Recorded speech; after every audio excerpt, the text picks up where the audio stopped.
안녕하세요. UFT 이채훈입니다. 오늘은 인터랙티브 MCMP 데이 3 강의를 하도록 하겠습니다. 화면 전환 잠깐 하도록 하겠습니다.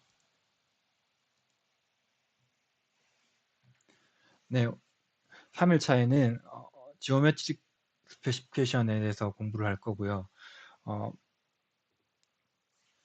MCMP에서 파티클 트랜스포트를 하기 위해서는 실제 환경과 동일 혹은 유사한 어, 가상의 세계를 만들어줘야 되겠죠. 그게 실제적으로 MCMP에서 지오메트리 스페시피케이션이라고 부르고 있습니다.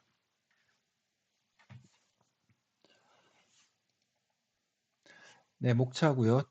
1일차와 2일차에는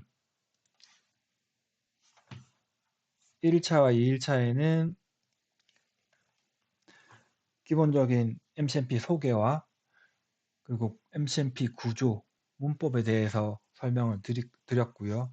3일차와 4일차에 실제로 지오메트리를 모사하는 방법에 대해서 공부를 하는데, 원래 계획은 3일차와 4일차에 서피스 카드와 실제로 이제 지오메트리를 설정하기 위해서 필요한 서피스 카드와 셀 카드를 3일차, 4일차 나눠서 강의를 하려고 했는데, 실제로 이걸 나누어서 설명하는 것보다 같이 설명하는 게 좀 더 좋을 것 같아서 3일차에는 서피스 카드, 셀 카드를 같이 설명을 드릴 거고요. 그리고 좀 복잡한 그 지오메트리에 대해서는 요 13일차까지 강의가 다 끝나고 나서 한 강의 정도를 더 만들어서 복잡한 지오메트리를 모사를 어떻게 하는지에 대해서 설명을 따로 하도록 하겠습니다. MCMP에서 지오메트리를 모사하는 것은 실제로 완벽하게 실제 환경을 모사를 할 수는 없습니다. 할 수는 없지만 최대한 실제 환경과 파티클 트랜스포트가 유사하게 일어날 수 있도록 어, 구조를 모사를 해야 되고요. 하지만은 완벽하게 모사를 함으로 인해서 너무 파티클 트랜스포트의 버든이 될 수도 있기 때문에 최대한 어, 실제 파티클 트랜스포트에 오류가 생기지 않도록 하는 범위 내에서 구조를 단순화해서 시간을 단축하기도 합니다. 그리고 MCMP에서는 다양한 구조에 대해서 시뮬레이션을 할 수 있는데요. 리액터 혹은 뉴클리어 퍼실리티 혹은 제가 주로 하는 방사선 검춘기를 모사해서 설계에 활용하거나 혹은 그 모사한 것을 이용해서 실제 실험 데이터와 연계해서 밸리데이션 하는 것들을 할 수가 있습니다. 그리고 실제 환경하고 MCMP 월드하고 조금 다른 거는 실제에서는 없는 구조들을 MCMP에서는 집어넣기도 합니다. 왜냐하면은 예를 들면 선량 평가할 경우에는 특정 위치에서 선량이 어떻게 되는지를 시뮬레이션을 해야 되는데, 실제 실험 환경일 경우에는 그런 위치에 구조가 있거나가 그렇진 않거든요. 그럴 경우에는 MCMP에서는 실제 환경에 없는 구조를 만들어서 특정 위치에 선량을 본다거나 거기 위치에서 데이터를 볼 때는 MCMP에서 가상의 구조를 추가적으로 만들어서 시뮬레이션을 해석하기도 합니다. 네, MP 인풋의 간단하게 특성을 알아보면은 항상 MCMP는 첫 5행 안에서 시작을 해야 됩니다. 시작을 해야 되고요. 그리고 한 행은 80 컬럼이 넘을 수는 없습니다. 한 행이 80 컬럼이 넘을 경우에는 그 다음 행에서 5줄을 띄거나, 보통 5줄을 처음 시작할 때 5줄이기 때문에 새 행이 그냥 바로 쓰게 되면 새 행이 다시 시작한다고 MCMP가 인식을 하는데, 5줄을 띄우거나 그 전 행에서 end를 쓰게 되면은 그 다음 행에서 그 전 행을 계속 작성을 하고 있다고 인식을 하거든요. 그렇게 되고 있고, MCMP는 대문자, 소문자 구분이 없습니다. 대문자로 쓰든 소문자로 쓰든 똑같이 인식을 하고요. 그리고 모든 프로그램에서는 커멘트가 있죠. 커멘트 처리를 할 수 있는데, 일반적으로 커멘트는 C를 사용하고, C는 보통 행의 첫 컬럼에 서서 쓰고요. 그리고 다른 커멘트는 인라인 커멘트라고 해서 행을 쓰고 있다가 중간에 코멘트 처리를 하고 싶을 경우에는 달러를 사용하게 됩니다. 그리고 특이한 거는 MCMP에서 탭을 사용하게 되면은 MCMP에서 오류를 발생을 시키니까 탭은 절대 사용할 수가 없습니다. 그리고 MCMP 인풋 파일 내에서 특정 텍스트 파일을 불러오고 싶을 경우에는 이런 리드 파일이라는 함수라고 해야 될까? 리드 파일을 이용해서 불러올 수가 있습니다. 그리고 MCMP 인풋의 기본적인 단위들은 길이는 센티미터가 되고요. 무게는 그람, 그리고 에너지는 메가 일렉트론 볼트가 되고요. 보통 저희 시뮬레이션 할 때, MCMP 시뮬레이션 할 때 시간 정보는 사용하지 않는데 기본적으로 쉐이크라는 단위를 씁니다. 쉐이크라는 단위는 10-8승 초입니다. 예, 지오메트리 스페시피케이션의 기본은 셀 카드, 그러니까 셀이라는 것은 실제로 3D 구조를 의미를 해서 그 셀이라는 거는 서피스의 바운드리 영역으로 정의를 하고요. 그래서 이 MCMP 월드에서는 모든 영역은 셀로 정의를 하고 있습니다. 셀 안에는 이렇게 매티리얼도 정의가 되고요. 밀도도 정의가 되고 뭐 어떤 원소가 있는지에 대해서도 다 정의를 할 수가 있습니다.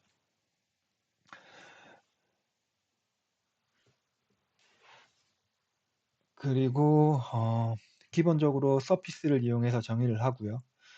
서피스는 기본적으로 3D가 아니고요. 단순히 면입니다. 면이기 때문에 구조를 가지지 않습니다.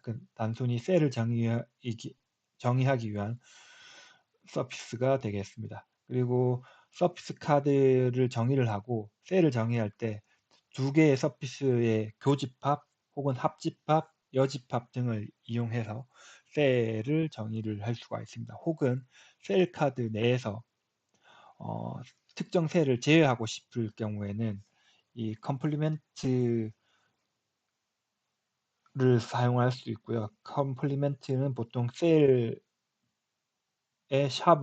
셀 카드 번호 앞에 샵을 사용해서 쓰고 있습니다. 그리고 좌표계는 3D 좌표 XYZ를 사용하고 있습니다. 음, 예, 요게 가장 간단하게 작성할 수 있는 MCMP 인풋이고요. 아까 설명했던 것처럼 첫 번 셀 카드가 먼저 오고요. 그리고 셀 카드가 끝난 이후에 블랭크를 써야 되고요. 그리고 그 다음에 서피스 카드를 쓰고 그 다음에 데이터 카드를 쓰게 됩니다. 데이터 카드에서는 실제로 물질 정보나 선언항 정보 그리고 우리가 어떤 해석을 할 건지에 대한 텔리 정보를 넣게 되어 있습니다. 그리고 모든 여기까지 하면은 시뮬레이션을 시작을 할 수 있고요. 근데 이제 실제적으로 인풋을 작성하다가 이제 여러 가지 생각들을 좀 적어 놓을 필요가 있기 때문에 데이터 카드가 끝나고 블랭크를 띄우고 어떤 것을 작성하면 MCMP는 전혀 인식을 하지 않기 때문에 요거 한 블랭크를 띄우고 계속 인풋을 작성할 때 자기가 생각하는 것들 정리하면서 업데이트를 할 수가 있습니다. 그리고 첫 번째 줄에는 반드시 타이틀 카드가 들어가야 됩니다. 여기 보면은 이렇게 타이틀 카드가 들어가 있고요. 그 셀 카드, 이 커멘트를 처리해서 여기는 셀 카드라고 정의를 하고 있고 10번, 20번을 이용해서 셀 카드를 정의를 했고요. 그 다음에 블랭크가 옵니다. 블랭크가 오고 그 다음에 서피스 카드를 정의를 했고 나머지 데이터 카드를 정의를 했습니다. 이렇게 하면 간단하게 MCMP 인풋을 작성을 할 수가 있습니다.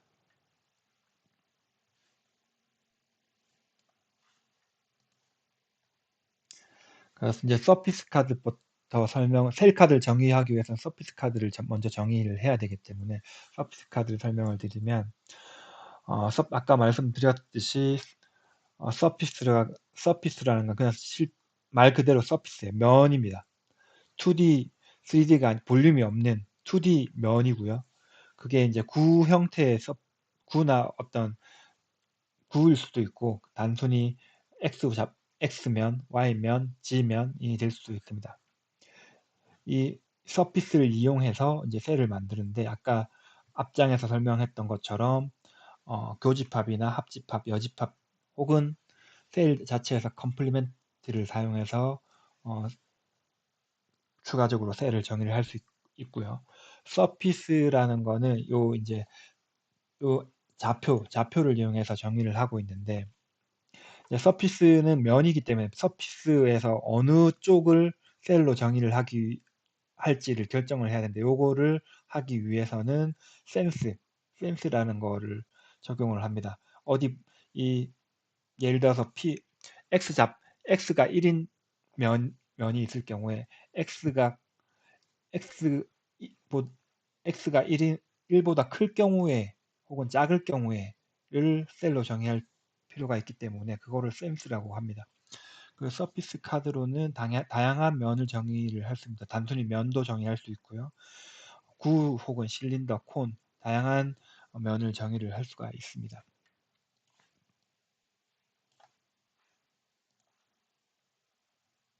그래서 센스에 대해서 간단히 다시 설명을 드리면 서피스라는 건 요 함수로 정의를 하는데요.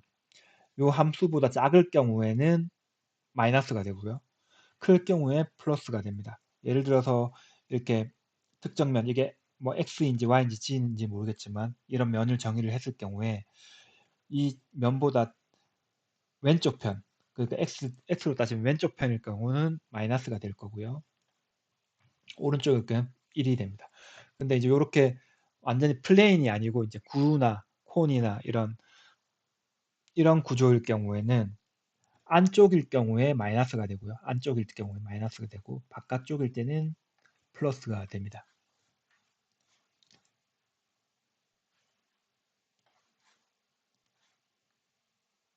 이제 서피스 카드 문법을 잠깐 살펴보면 아까 처음 인풋 설명 드렸듯이 첫 번째 5칼럼은 첫 번째 컬럼부터 5번째 컬럼까지부터 무조건 모든 MCMP는 시작을 해야 됩니다. 그래서 예를 들어서 첫 번째는 서피스 넘버가 올 거고요. 서피스 넘버라는 건 10번, 30번, 50번 이렇게 들어가게 되고 그다음에 여기 탭을 쓰면 안 돼요. 아까 말씀드렸듯이 탭을 쓰면 안 되고 그냥 띄워서 써야 됩니다. 띄워서 해야 되고 그 서피스 이름이 들어갈 거고요. 그다음에 그 이름에 대한 그 아까 F 함수를 정의하는 데이터 값들이 들어가게 됩니다. 그리고 이제 서피스 넘버는 보통 1번, 2번, 3번을 써도 되고요. 10번, 100번, 200번, 300번을 써도 되는데 이제 인풋을 작성하다 보면 추가적으로 서피스를 많이 집어 넣게 되거든요. 그래서 조금 듬성듬성 쓰는 게 좋습니다. 예를 들어서 10번, 30번, 50번을 썼는데 나중에 추가적으로 여기 10번과 밑에 비슷한 뭐 서피스를 하나 더 정의하고 싶으면 뭐 11번을 쓸 수도 있고 15번을 쓸 수도 있기 때문에 보통 이렇게 띄엄띄엄 쓰는 게 좋습니다. 여기 보면은 요 px라는 거는 기본적으로 parallel to x 그러니까 아니 parallel to normal to x 좌표를 말하는 거거든요. 그래서 x가 5인 지점에 면을 만들어 주는 겁니다. 그리고 요 SO라는 거는 구를 만드는데 XYZ 좌표의 원점에서부터 좌표를 만듭니다. 그래서 원점에서 구를 만드는데 데이터 값이 11.1. 11.1이라는 거는 이게 아마 지름이 11.1. 아니, 잠시만요. 지름인지 반지름인지 잠깐 헷갈려서 여기 R로 돼 있는 거 보니까 반지름이겠네요. 반지름을 정의를 하고요.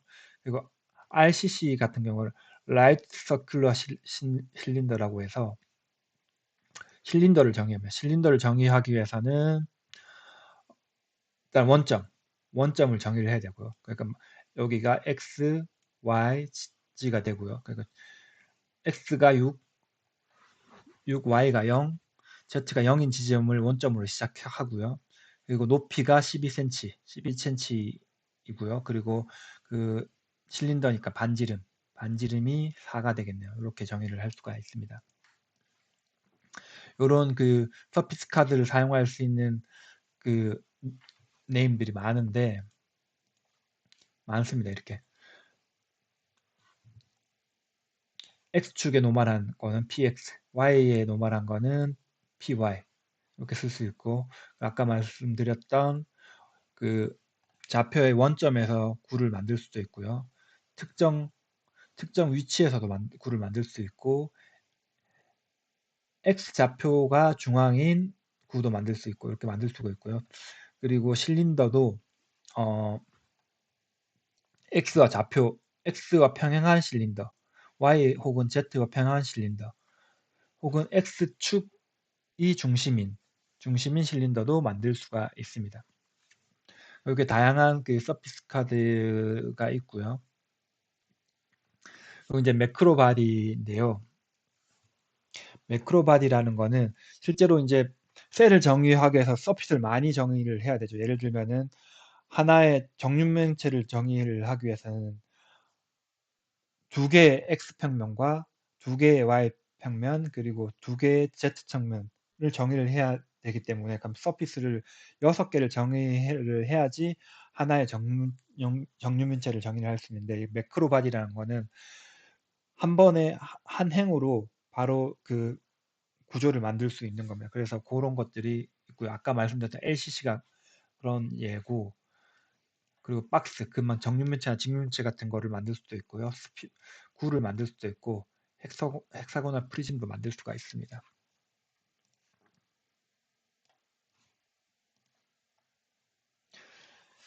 그래서 이제 매크로 바디를 잠깐 쳐다보면은 아까 말씀드렸듯이 그 육면체를 정의하기 위해서는 서피스를 6개를 정의를 해야 되잖아요. 근데 매크로 바디에서는 예를 들어서 그 RPP 같은 거 레ಕ್탱글러 패러럴 파이프인데 직육면체가 되겠죠. 그러면 요 6 정보를 한 행에 xmin, xmax, ymin, ymax, zmin, zmax를 6개를 한꺼번에 정의를 해서 직면체를 바로 정의를 할 수 있고요. 스피어 같은 경우에도 원점, 구의 원점을 정의를 하고 반지름을 정의를 하면 한 줄로 서피스를 만들 수가 있죠. 그리고 아까 RCC도 똑같이 말씀드렸고요. 예를 들어서 아까 이런 서피스 같은 경우에 실제로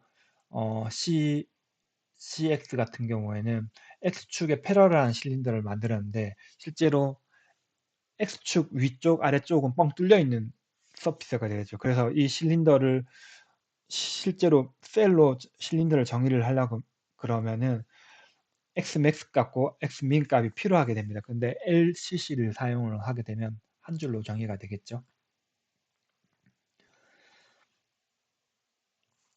네, 그 다음이 셀 카드입니다. 셀 카드는 서피스 카드를 정의한 서피스 카드로 정의를 하게 됩니다. 그리고 그 셀 카드 내에서 불리언 오퍼레이터, 그러니까 교집합, 합집합, 혹은 여집합, 그리고 여집합을 이용해서 사용하고요. 서피스 카드와 똑같이 셀 넘버가 당연히 들어가야 되고요. 그리고 이제 셀에는 실제로 어떤 물질이 들어가야 할 거기 때문에 매치리얼 정보, 번호가 들어가야 되고 밀도 그리고 이제 서피스 카드로 정의를 해야 되기 때문에 서피스 번호가 들어가게 됩니다.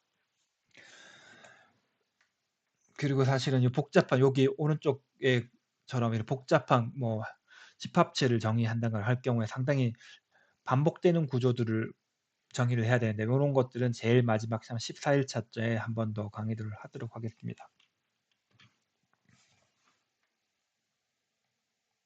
셀카드를 보시면 똑같이 셀 첫 번째 처음 5번째 칼럼까지는 셀 번호가 들어가고요. 그 다음에 매티리얼 번호, 그 밀도, 그리고 어느 서피스를 사용하는 건지, 그리고 임포턴스는 어떤 파티클에 대해서 이제 트랜스포트를 할지 말지 이런 거에 대해서 요거는 variance 리덕션하고 좀 연관이 돼 있는데 보통 importance는 이 여기서 트랜스포트를 할 경우에는 1로 하고요. 아예 트랜스포트가 안 할 경우 0으로 정의를 합니다. 그리고 이제 밀도라는 거는 실제로 우리가 보통 사용하는 피지컬 덴시티 그램 퍼 큐빅 센티미터로 정의를 할 수도 있고요. 그리고 이제 단위 면적 안에 몇 개의 아톰이 들어가 있는지로 정의도 할 수도 있습니다. 그래서 이제 피지컬 덴시티를 사용할 경우는 이렇게 마이너스 앞에 마이너스를 붙여서 사용하고요. 아토믹 덴시티를 사용할 경우에는 플러스를 사용하게 됩니다.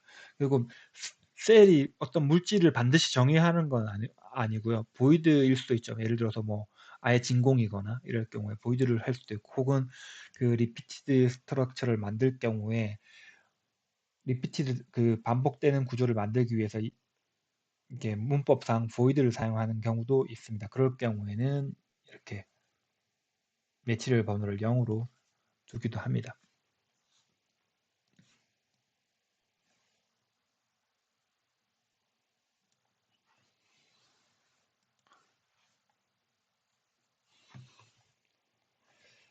그리고 이제 그 불리언 오퍼레이션에 대해서 잠깐 설명을 드리면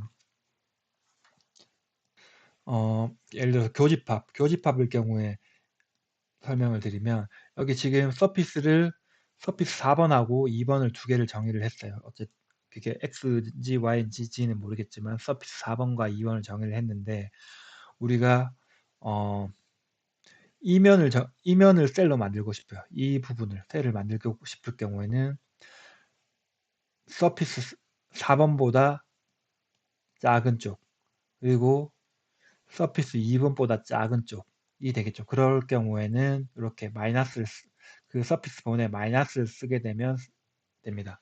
그리고 서피스 번호 사이에는 여기 빈칸이 들어가야 됩니다. 그리고 합집합 같은 경우에는 요거를 쓰게 되는데요. 예를 들어서 이렇게 2보다 크고 4보다 작은 4보다 큰 그러면 이쪽 면이 되겠죠. 이쪽 면. 이쪽 면이 되겠죠. 다 그 합집합 그 플러스 2 부분하고 플러스 4인 부분을 하면은 이 부분이 셀로 정의가 됩니다. 그리고 컴플리멘트 그 여집합 같은 경우 따져보면은 10번 셀 10번을 이렇게 정의를 했어요.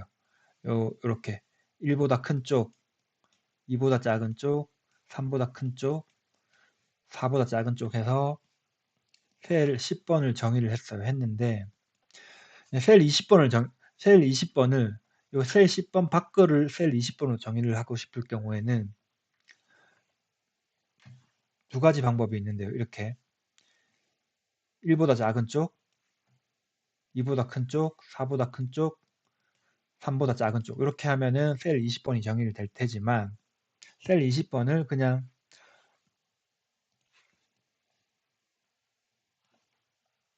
셀 20번을 그냥 샵 10번, 그러니까 10번이 아닌 쪽을 다 셀 20번으로 정의한다. 이렇게 할 수가 있거든요. 이게 이제 여집합으로 쓰입니다. 잘 알겠죠? 제가 설명을 잘하고 있는지 모르겠네요. 네, 매크로바디를 쓴 거를 간단히 한 번 더 복습을 해보면은 x, y, z가 각각 마이너스 1에서 1이고 중심이 0, 0,0인 정문문체의 셀 하나를 정의를 하려면은 실제적으로 이렇게 매크로바디를 쓰지 않을 경우에는 x평면 2개, y평면 2개, z평면 2개를 사용해서 셀 카드를 정의를 해야 되거든요. 그래서 서피스를 6개를 정의를 하고 셀 카드에서 10번보다 큰 쪽, 20번보다 작은 쪽, 30번보다 큰 거, 40보다 작은 거, 50보다 큰 거, 60보다 작은 거 이렇게 해서 정의를 해야 되는데 매크로 바디를 사용할 경우에는 이렇게 두 줄이면 끝나죠. 이렇게 매크로 바디로 서피스를 정의를 하고요. 그리고 셀 카드를 이렇게 정의를 하면 10번보다 요 서피스의 안쪽이니까 10번보다 작은 쪽을 하면은 단 두 줄로 매크로바디를 이용하면 단 두 줄로 셀을 하나를 정의를 할 수가 있죠. 그래서 가능하면 매크로바디로 구조를 셀을 정의할 수 있으면 가능하면 매크로바디를 쓰는 게 MCMP 인풋의 길이도 줄어들고 하니까 사용하면 되겠습니다. 그리고 이제 그 교집합과 합집합의 어느 거를 먼저 계산을 하는지에 대해서 설명을 드려야 되는데 기본적으로 합집합부터 먼저 계산을 하고요. 아니죠. 교집합을 먼저 계산을 하고요. 그 다음에 합집합을 계산을 합니다. 그게 뭐냐면은 지금 여기서 보면은 1보다 작은 쪽 요게 어떻게 되냐면 요거부터 계산한다는 거는 2번하고 3번의 교집합부터 계산을 하면은 요 부분이 되겠죠. 그죠? 그리고 1보다 작은 쪽 그건 합집합 요게 실제로 셀이 되는 건데 예를 들어서 이렇게 정의를 하고 싶으면 먼저 합집합을 먼저 정의를 하고 싶으면 가로를 이용해서 그러니까 마이너스 1번하고 3번의 합집합에다가 마이너스 2번의 교집합이 되니까 이 부분이 되겠죠. 여기 회색 부분, 이 부분이 되겠죠. 이렇게 정의를 해야 됩니다. 그래서 항상 교집합이 순서와 관계없이 교집합을 먼저 하고 합집합을 하는데 만약에 순서가 안 맞을 경우에 먼저 하고 싶은 거 있을 경우에는 가로를 사용해서 인풋을 짤 때 활용하면 되겠습니다.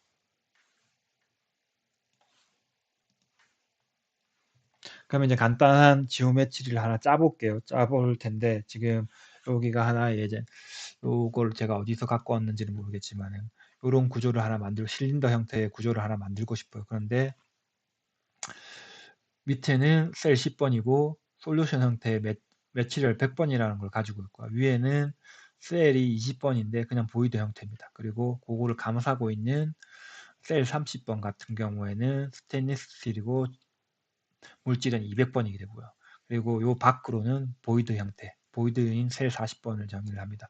그리고 그런 거기에 밀도라든지 두께라든지 이런 정보가 있죠. 요거를 정의를 그 MCMP에서 정의를 하고 싶으면 이렇게 할 수가 있습니다. 일단은 저희가 좌표를 시작이 0,0에서 시작하니까 우리 배웠죠. 그 매크로바디 실린더를 정의하는 걸 배웠죠. 0,0,0에서 여기 길이가 101 여기까지의 길이가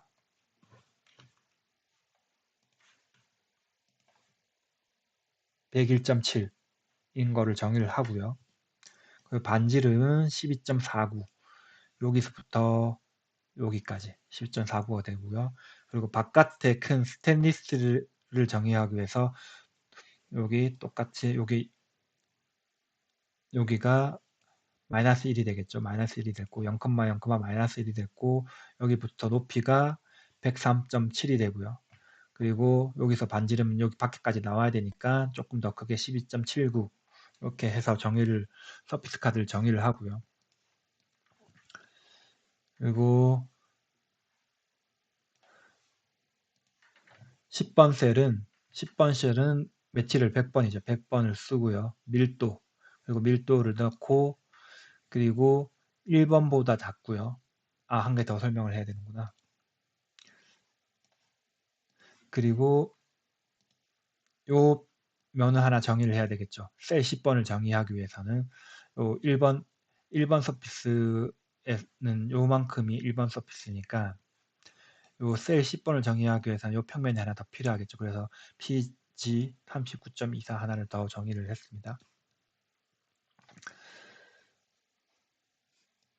그리고 이제 셀을 정의를 하면 아까 밀도까지 나왔고요. 마이너스 1. 그러니까 이 1번 서피스 안쪽 부분. 일단 안쪽 부분, 이만큼 안쪽 부분인데 안쪽 부분에서 이고 이 3번 서피스의 아래쪽, 마이너스 쪽, 이 부분을 정의를 했죠. 그래서 10번 셀을 정의를 했고, 그리고 20번 셀 같은 경우에는 그 윗부분이니까 당연히 3번보다 큰 쪽, 3번보다 큰 쪽을 정의해서 20번을 정의를 했습니다. 그리고 30번 같은 경우에는 아까 스테인리스 스틸이었고요. 매트리얼은 200번이었고, 그리고 1번보다는 커야 되죠. 1번 서피스보다는 크고 2번 서피스보다 작은, 요 밖에 2번 서피스보다 작은 게 30번 셀이 됩니다. 40번 경우에는 이 2번 셀보다 큰 부분은 다 40번이 되겠죠. 그러니까 이렇게 정의를 하면 이렇게 실린더 형태의 구조를 정의를 할 수가 있습니다.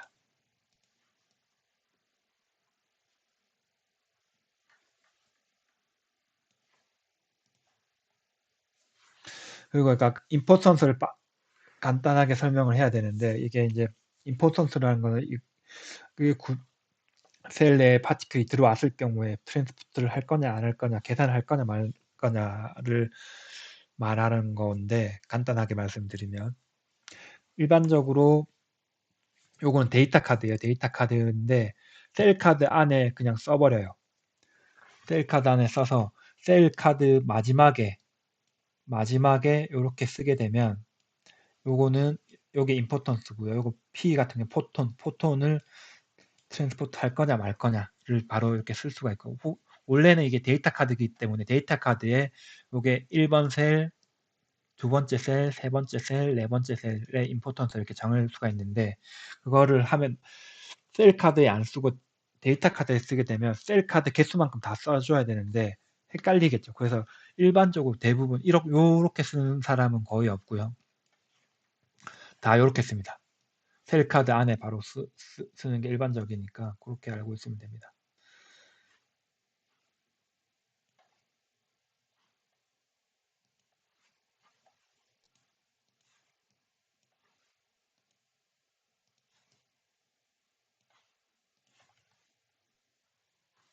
네, 지금까지 공부한 걸 잠시 복습을 하면, 일단은 서피스 카드를 이용해서 바운더리를 정의를 하고, 그 바운더리를 가지고 이렇게 그 서피스의 안쪽, 바깥쪽 혹은 왼쪽, 오른쪽, 그러니까 왼쪽, 오른쪽에 플러스냐 마이너스를 이용을 해서 하고, 그리고 불리언 오퍼레이션, 그러니까 합집합이냐 교집합이냐 여집합이냐 이용해서 셀을 만들고, 거기에 셀에 대한 정보, 그러니까 어떤 물질 혹은 동위원소, 원소인지, 그리고 밀도는 뭔지에 대해서 셀 카드에서 정의를 할 수가 있습니다. 그리고 이 셀 카드, 그러니까 지오메트리가 잘 정의가 됐는지 확인하기 위해서 보통 요 바이즈드라는 요 바이즈드 비주얼 에디터인데요. 요게 이제 프로그램입니다. 이게 그 지오메트리를 보여주거나 혹은 이 프로그램을 이용해서 지오메트리 인풋을 짤 수도 있는데, 보통 저는 이 바이즈드 프로그램을 이용해서 지오메트리가 잘 짜져 있는지 이를 검사하는 목적으로 사용을 하고 있고요. 그래서 이 바이즈드를 보면은 이렇게 하면은 어떤 그 지오메트리 정의했을 때 어떤 게 서피스고 어떤 게 셀이고 그 셀들이 잘 정의가 되어 있는지에 대해서 이렇게 2차원 평면 혹은 3차원 평면에도 볼 수 있는데 이렇게 하고 있고요. 그래서 이것들을 해서 구조를 잘 만들었는지 확인을 할 수가 있습니다. 여기에 보면은 여기에 원점이 여기에 원점이 되고요. 그리고 요게 파란색이 서피스 카드 번호가 되고, 요 빨간색들이 셀 번호가 됩니다. 셀 번호가 돼서 이렇게 구조가 잘 짜여져 있는지 확인을 할 수 있는데, 여기 구조가 잘 짜져 있는지 안 짜져 있는지는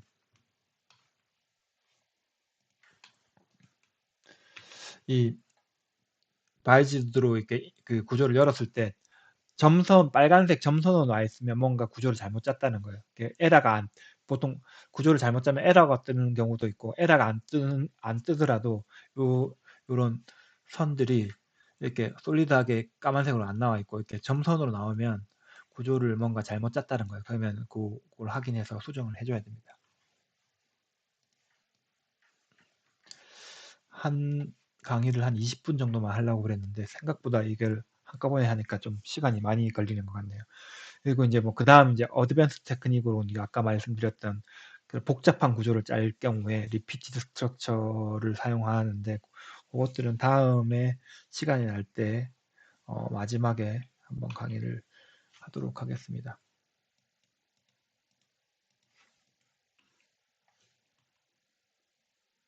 그리고 뭐 지금 가장 기본적인 것만 설명을 드렸기 때문에 이 문법 가지고 구조를 잘 짤 수 있을까 의문이 들 텐데 이런 셀들을 정의를 한 다음에 이 셀을 특정 영역에 정의를 한 다음에 이렇게 특정 다른 좌표계로 옮겨올 수도 있고 이 셀을 로테이션을 할 수도 있고 키울 수도 있고 다 할 수가 있어요. 그래서 뭐 이렇게 완벽하게 사람처럼 만들지 않죠. 이런 구조도 만들 수 있고요. 기본적으로.